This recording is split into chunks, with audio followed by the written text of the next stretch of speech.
Hi, this is Joey Reynolds. I'm sitting on my porch, and I'm wishing I was sitting in a Porsche, the car. But the bird is gone. I had my bird, so we have a wise stuffed owl.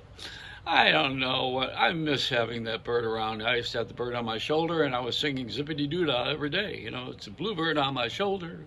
It's the truth. It's what's actual. Everything is satisfactual. Don't you wish you had one of those days? It's Uncle Remus from Song of the South, and everything was pretty good until somebody came along and started to shake his world up because he was kind.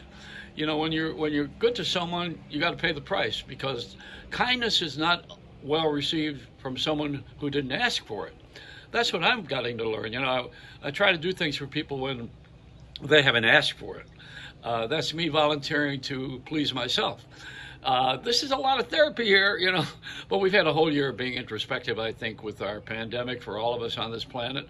That's why we want to leave here, and we're going to go to another planet. Now, Sir Richard Branson was on television this morning showing his spaceship, which is the Virgin flight, and it's $250,000 per person for next year when they lose gravity. I think they already lost a little bit in their heads, but it's a fantasy. People want to. We like space, and we like outer space. We like to have imagination is rules with everything, including our motion pictures, our television. We have fights on the air with people on TV in their television shows where they actually get murdered and then they come back in the next series. It's all a fantasy now. So the fantasy flight is going to be a real flight because you're going to pay 250,000. I don't think you're going to give them a check and then it bounces because you're not here anymore. So the thing is that you're going to be going into outer space and you're going to experience what space people have experienced, which is nothingness. And if I want to experience nothingness, I'll just stay here. This is the most nothing time in my life when I who have nothing. I love that other song. The other song that really comes to mind with all of this stuff, now that I'm mentioning song titles, is from My Fair Lady with Rex Harrison, the movie. It was also a Broadway show. But he sings, "Why can't a woman be like a man?" And women aspiring to be like men. I don't know why. We're not in such a good place anyway. What do you want to be like us for?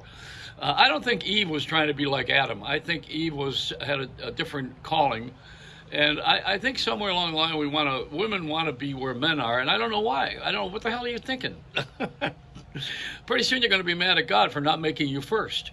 This is not a contest. It's just simply there's a difference. Men are different than women. Did you know that? I don't know if anybody ever wants to come to that place. I mean, a woman doesn't have to be a hockey player. She doesn't have to be you don't have to be anything that guys are famous for in what they call a man's world. Thank you, James Brown.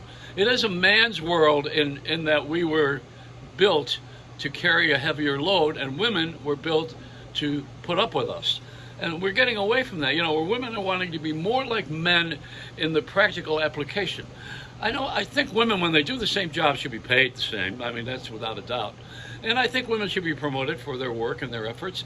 And if you want to be some sort of a masculine figure in your life, you probably are going down a road that you should examine a little more, because men are different than women. We're just different. We're built differently. We have different purpose. So wouldn't it be a lot more sane to figure out what our purpose is? What's my purpose as a man? I do that. I think of that all the time. What am I supposed to do as a man? They call me a gentleman. That means I open doors and I consider women, and I know that they used to be called the weaker sex. They hate that now. And women lawyers are pushing things too, like Gloria Allred. She can't get enough cases in her brief. This is a woman she's really not that much of a she's not that beautiful.